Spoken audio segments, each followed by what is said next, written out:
makes traffic organic anyway? And does SEO really mean sensory efficiency observation?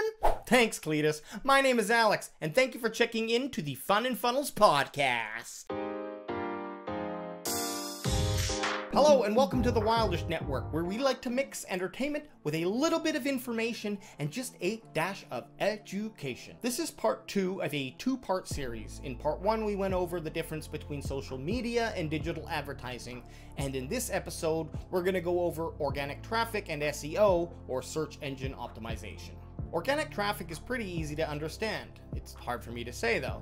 If someone makes a search query about a brand, product, or service and click a link that is not clearly marked as an advertisement and that link takes them to a website, that visitor would be considered an organic session or an organic website visitor.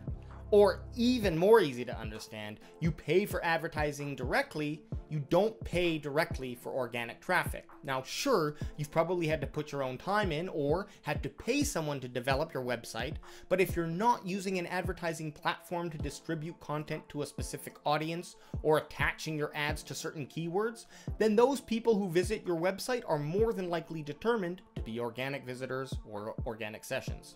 So how can you attract these organic visitors? Well, keep your content and keywords or search terms relevant to the product or service you are offering, and make sure your website is optimized for search engines to utilize. Gone are the days of creating headlines that suggest people can win free money online, only to have them click on that link and be delivered to a bunch of investment opportunities that are certain to double or even triple your bank account.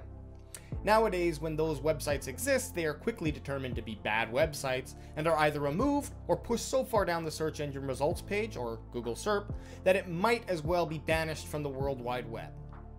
The user experience is the most important factor when Google determines what link will be at the top of the search engine results page. Although Google has a majority share of the search engine market, they still want advertisers and search query makers, or the average Joe making a Google search, to use their product.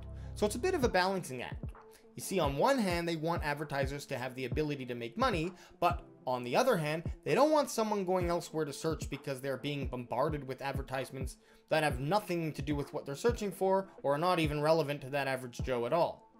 And with so many web pages available, it would be nearly impossible for humans to keep up with the constantly changing World Wide Web. So, a bunch of robots were created to scan the internet and determine what each website has on it and how relevant it is to any specific search query.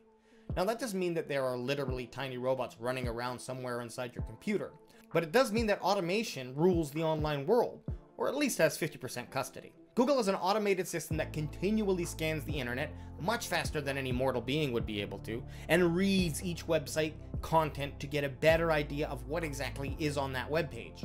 You can help the Google robots to learn what your website is about by providing it with all the essentials it needs to really understand what information a specific page has available on it for the average Joe who's about to digest it.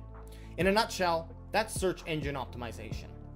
Once someone searches for something that the Google robots believe is relevant to your web page, your website will be made available on the Google search engine results page, or the Google SERP. If your link is clicked and that person has a great time on your website, this is a big thumbs up to the robots that when people search for insert your product or service here, and they end up on your website, the information is very relevant and will continue to have a high organic ranking on Google's SERP. If people are not finding what they want on your website, or your website has a technical error, like it's taking too long to load, it's an indication to the Google robots that the web page does not have relevant information for someone who searches for insert your product or service here, or that the experience for that user is not of high enough quality, and Google will stop connecting your web page to the keywords that someone might search, if a better option is available. Thanks so much for watching part 2. Hope you enjoyed it, and don't forget to subscribe to this channel and like the video if you liked it. And if you have any comments, you know where you can leave them. They're in the comment section. Thanks again so much, and check out the rest of the Wildish Network for more entertainment, informational, and educational content. And, well, that's it for me. I'll get up and leave, and I'll just leave this with you guys. It's fair. I think this way.